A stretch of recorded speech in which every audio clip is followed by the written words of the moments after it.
Subscribe Tag TV YouTube channel and press the notification button.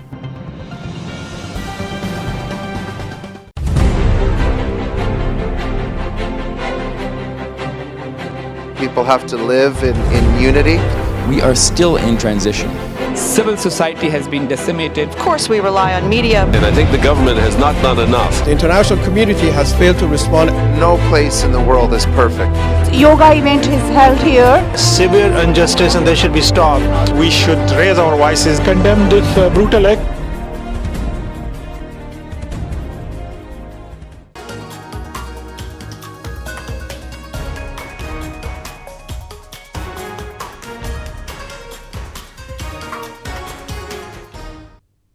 Hello viewers, I'm your host Uzma Jafri with another episode of South Asia Focus. Let's begin the show.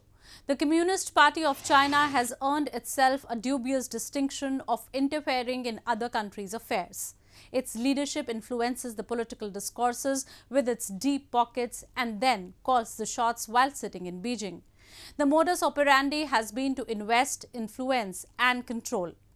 China has done this with a number of countries and its latest target is Nepal, which is now heading towards a political instability due to its prompt and over-obligation to China. There is a growing dissent within Nepalese establishment and the leaders are asking PM to step down.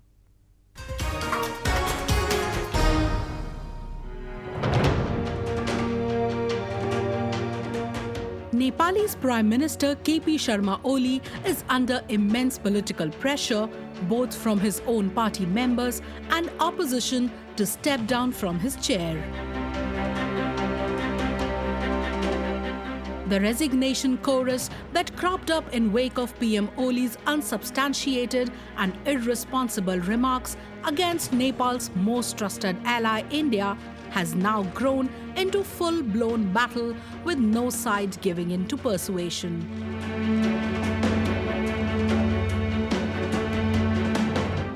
A lot of them accuse Prime Minister of getting manipulated at the hands of Beijing in its expansionist bid of gaining control over Indian territories.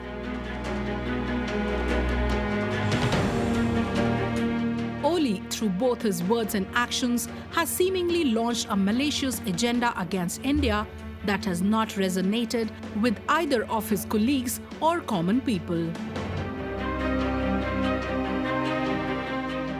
Chinese involvement in Nepal has grown significantly. That was after the political change in 2008. And they have, cultivated relation with the political party, and they have cultivated, relation with people. So of course their engagement, economic engagement has also increased. And in recent years what we can see is, Chinese ambassador in Nepal, they frequently meet, leaders from different political parties when they feel necessary for them to meet and talk to them. With Beijing's increasing appetite for land and resources, it has played out its tactic in Nepal as well. The country, which didn't have much to share with Nepal until 2008, pumped in huge investments in last one decade to increase its influence. By 2014, China contributed 42% of the total FDI to Nepal. In 2019 and 20, China pledged of $88 million FDI, representing 93% of total committed FDI of $95 million. China has also pledged to invest in connectivity across Nepal. This is China's modus operandi to accomplish its own devious agendas: invest, influence, and gain control. Tibetan leadership, which has been running the government in exile in India, says that Nepal should be cautious at this particular moment. Engagement with your neighboring countries is always good, but what we say is be careful. We lost our country because of elite cooptation, and China's tactic of elite cooptation takes place everywhere in the world, including in South Asia and Nepal. So be careful. While the communist ideology to govern a country has been rejected across the planet, Beijing has been desperately trying to refuel it and believes that it has found a patron in Nepal. However, not just a major portion of its leadership, but people too have rejected both its ideology and offers. A number of Nepali citizens gathered in front of Chinese embassy in Kathmandu and urged China to stay away from their land. This came after Chinese ambassador Hu Yanqi was seen meeting with different leaders. They were of the opinion that China was exploiting many small countries together and was looking to expand its agenda in Nepal as well. हामी चाइनाले के बिगारिरहेछ भन्ने कुरामा चाहिँ हाम्रो ध्यान पुगेको जस्तो लाग्दैन। त्यही भएर अहिले जुन याङ्की अहिले दौडधुपमा हुनुहुन्छ हाम्रो आन्तरिक राजनीतिको जुन नेकपाको आन्तरिक कुराहरू मिलाउन हो, यसको चाहिँ हामीले विरोध गरेको हो खास।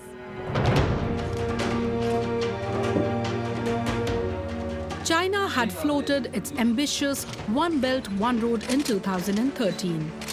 After sustained persuasion, it managed to bring communist-led Nepalese government on table in 2017.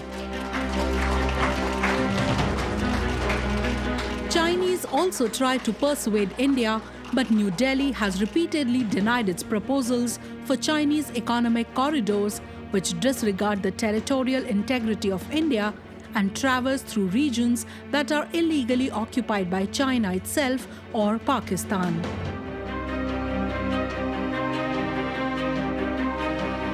These unwavering calls of New Delhi have spooked China, and it has been consistently devising strategies to undermine Indian endeavors, and Nepal is seemingly appearing to one of those.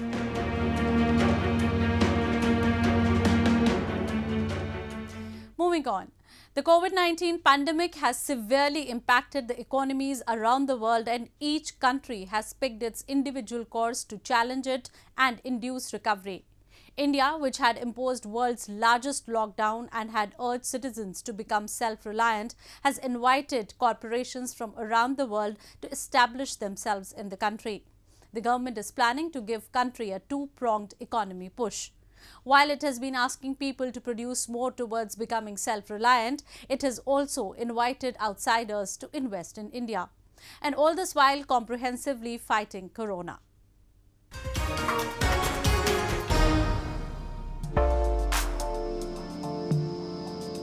India has invited world's biggest corporations to establish themselves in the country. The appeal made by Prime Minister Narendra Modi came at a time when the global economy has been severely affected by lockdowns and slowdowns caused by the emergence of coronavirus in China and its rapid spread thereafter.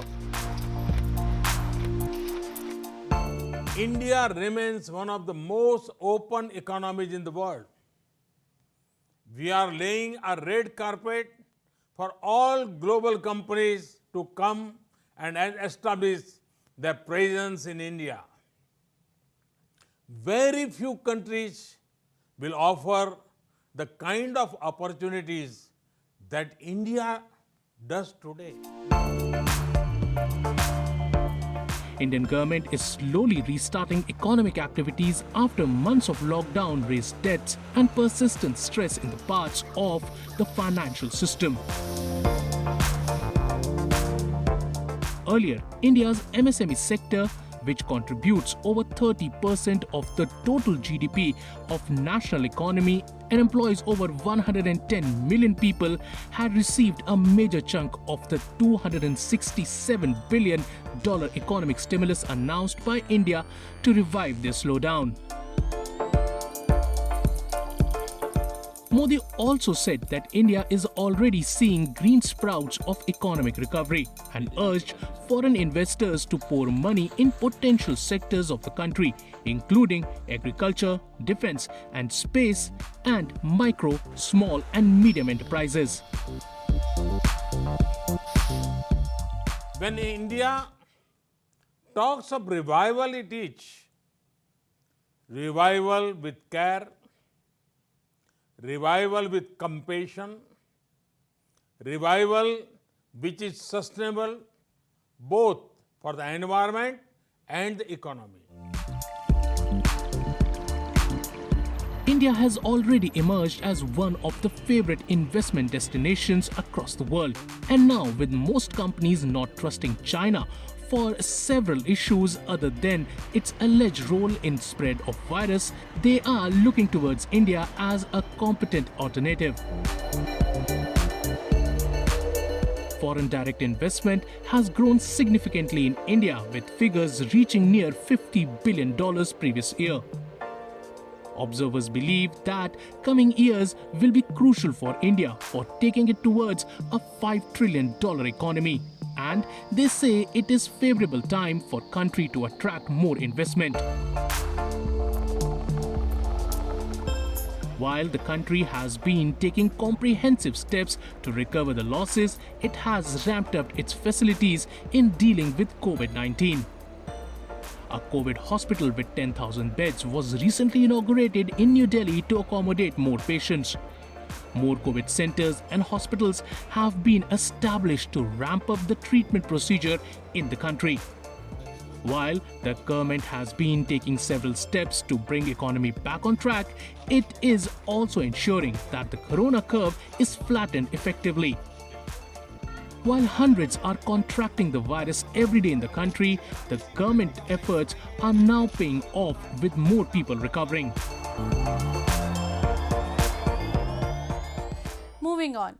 While Pakistan has systematically oppressed people of illegally occupied regions of POK and Gilgit-Baltistan for more than 7 decades, it has upped its discrimination and cruelty several-fold in recent times. It has shown a brazen disregard for the people with reason and has muzzled dissenting voices. It has plundered the land and resources in the region. Development projects have been installed in the region, but not a penny of profit or service goes to locals. A large number of them took to streets against the construction of Kohala Dam, which locals say will leave deprived.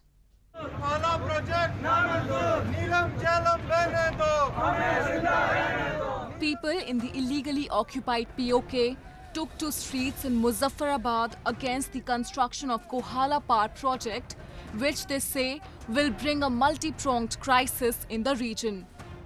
They shouted slogans urging Pakistan to roll back the decision of building a hydropower project in their region, which was taken with Chinese permission, not their consent.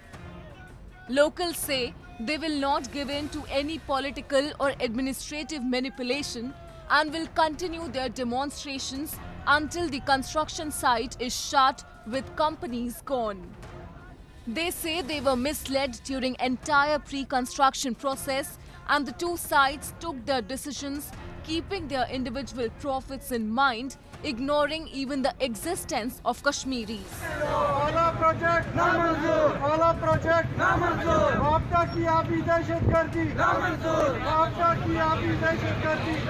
हमारा ये मुतालबा है कि ये जो drama हमारे सामने पेश किया गया है, ये एग्रीमेंट साइन हो गया है, वो एग्रीमेंट तो हमारे साथ हुआ ही नहीं है। वो एग्रीमेंट हुकूमत पाकिस्तान और चाइना के दरमियान हुआ है। हम तो खाली क्लैपिंग करने के लिए वहाँ पे खड़े थे।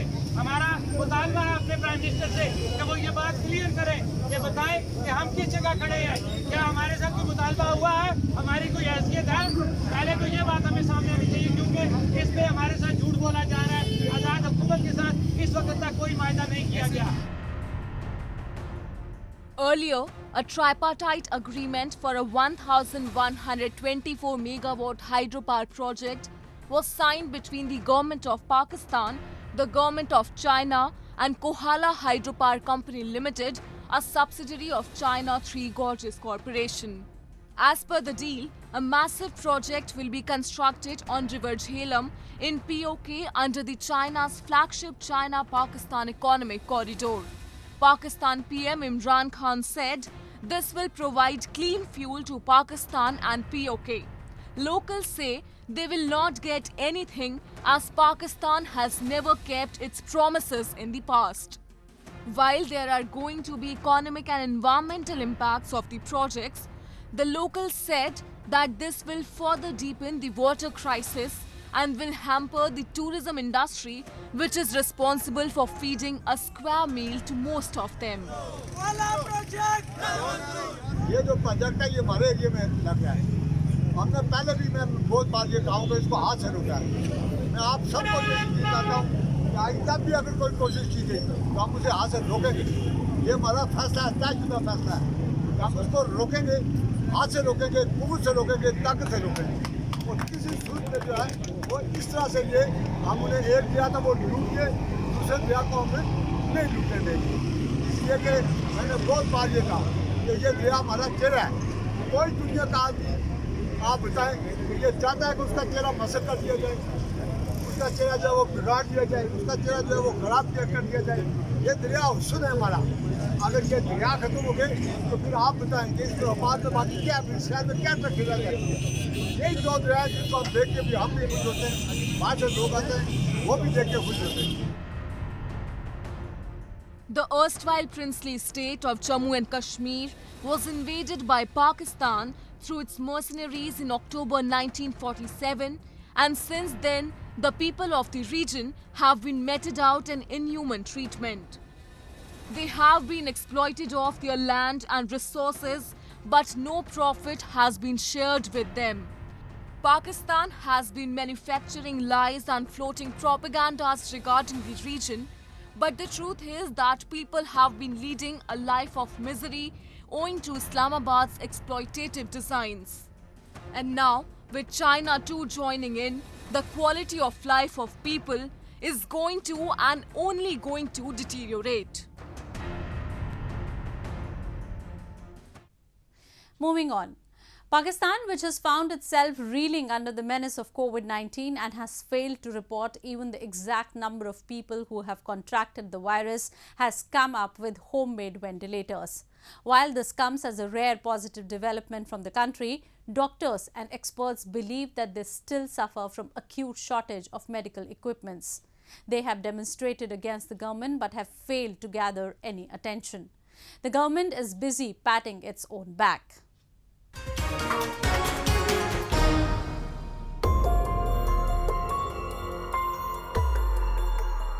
Pakistan PM Imran Khan, who has repeatedly been criticized for his failure to tackle the COVID-19 pandemic, handed over a bunch of dozen locally manufactured ventilators to the country's National Disaster Management Authority in the northwestern city of Haripur. It came amid a growing demand of ventilators and other essential medical equipment in the country.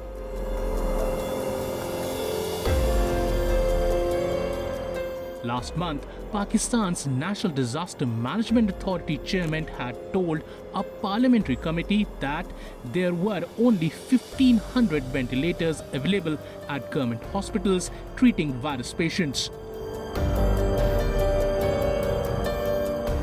अभी 12 हमने तैयार कर लिए हैं और बाकी हमारी जो प्रोडक्शन कैपेसिटी है वो सिंगल शिफ्ट में 50 से 100 के करीब है एक हफ्ते में, और महीने में तकरीबन हम 300, 350 से लेकर 500 तक डिपेंडिंग अपॉन द ऑर्डर हम अपनी कैपेसिटी को बढ़ा सकते हैं।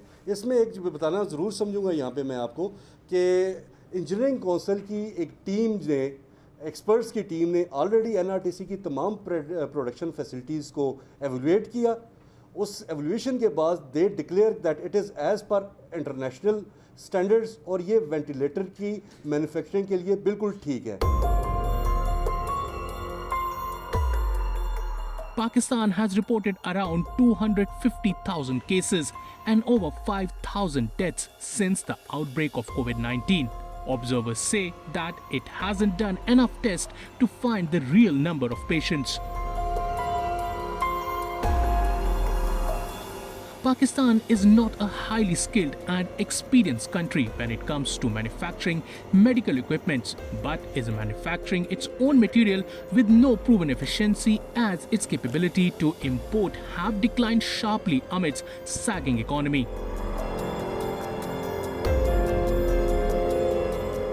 Market experts say a mechanical ventilator can cost up to $50,000. Pakistan's Science and Technology Minister believes that his country would become manufacturing hub for ventilators. Pakistan $2.1 billion के जो equipment है, medical equipment है, हर साल बरामद करता है और $1 बिलियन का हम सर्विस एग्रीमेंट करते हैं जो इस इक्विपमेंट को चलाने के लिए जो कंपनीज के साथ हम करते हैं। इस बहुत बड़े इनिशिएटिव के नतीजे में पाकिस्तान के अंदर एक बहुत बड़ी सनत जो है इलेक्ट्रोमैग्नेटिक की, यानी जो हमारी मेडिकल आलात की जो एक बहुत बड़ी सनत है उसका आगाज़ होगा और इंशाल्लाह पाकिस्तान को अगले 3 सालों में हम $1 बिलियन जो की इंपोर्ट जो है वो बचाएंगे और 5 सालों में इंशाल्लाह मुझे उम्मीद है कि पाकिस्तान को बैरूनी दुनिया से कोई भी जो मेडिकल इक्विपमेंट है वो मंगवाना नहीं पड़ेगा। As many as 48 doctors have resigned in Lahore after their repeated demands of medical equipments were not paid any heed by administration. Doctors have also accused that they are being treated like second citizens. More than 70 medics, most of them doctors in Pakistan, have lost their lives to COVID-19 and over 5,000 have been infected so far. Senior doctors say that they will also exit if the government doesn't wake up now.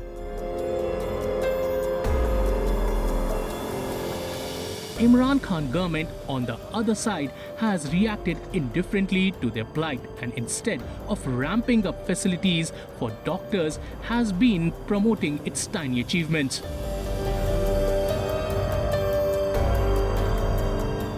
In such a callous response, nobody knows as to how much of Pakistanis have already succumbed to the disease and how many more will become its victim.